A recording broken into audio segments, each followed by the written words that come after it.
Hello. Hello. ಒಂದು ಗಾಡಿ ಕಳಿಸ್ತಿದೆ. ಹೌದು ಸರ್. ಮಾಡಲ್ ಎಷ್ಟು ಗಾಡಿ? ಹಾ, ಗಾಡಿ ಮಾಡಲ್ 16. ಓನರ್ನ ಓನರ್ ಮೂರನೇ ಓನರ್ ಸರ್ ನಾನೇ. ಡಾಕ್ಯುಮೆಂಟ್ಸ್ ಎಲ್ಲ ರನ್ನಿಂಗ್ ಇದೆ? ಡಾಕ್ಯುಮೆಂಟ್ಸ್ ಎಲ್ಲ ರನ್ನಿಂಗ್ ಮಾಡ್ಕೊಡ್ತೀನಿ. ಇದು FC ಲ್ಯಾಪ್ಸ್ ಆಗೈತೆ, ಹ್ಮ್ ಟ್ಯಾಕ್ಸ್ ಲ್ಯಾಪ್ಸ್ ಆಗೈತೆ, ರನ್ನಿಂಗ್ ಮಾಡ್ಕೊಡ್ತೀನಿ. ಲೋನ್ ಐತೆ ಗಾಡಿ ಮೇಲೆ? ಗಾಡಿ ಮೇಲೆ ಲೋನ್ ಐತೆ, ಎಲ್ಲ ಕ್ಲಿಯರೆನ್ಸ್ ಮಾಡ್ಕೊಡ್ತೀನಿ ಸರ್. ರನ್ನಿಂಗ್ ಎಷ್ಟಾಗಿದೆ ಗಾಡಿ? ರನ್ನಿಂಗ್ ಗಾಡಿ ಹೊಡ್ರೋದು? ರನ್ನಿಂಗು 1 ಚಿಲ್ಲರೆ ಓಡೈತೆ. Tyre condition? Tyre condition front ಅಲ್ಲಿ 70% ಐತೆ, ಬ್ಯಾಕ್ ಅಲ್ಲಿ ಹಾಕಬೇಕು. ಬ್ಯಾಕ್ ಹೋಗಿದೆ. ಹ್ಮ್. ಇಂಜಿನ್ ಕಂಡೀಷನ್ ಚೆನ್ನಾಗಿದೆಯಾ? ಹಾ, ಎಲ್ಲ ಚೆನ್ನಾಗೈತೆ ಸರ್. ಎಷ್ಟು ಕೊಡ್ತಿದೆ ಮೈಲೇಜ್ ಗಾಡಿ? ಮೈಲೇಜ್ 20. 20 ಕೊಡ್ತದೆ.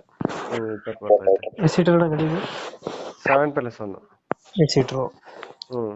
ಎಕ್ಸ್ಟ್ರಾ ಫಿಟ್ಟಿಂಗ್ ಏನಾದ್ರು ಮಾಡಿಸಿದ್ರೆ ಗಾಡಿ ಒಳಗಡೆ? ಒಳಗಡೆ ಎಕ್ಸ್ಟ್ರಾ ಫಿಟ್ಟಿಂಗ್ ಏನ್ ಮಾಡಿಸಿಲ್ಲ. ಏನ್ ಮಾಡಿಸಿಲ್ಲ. Music player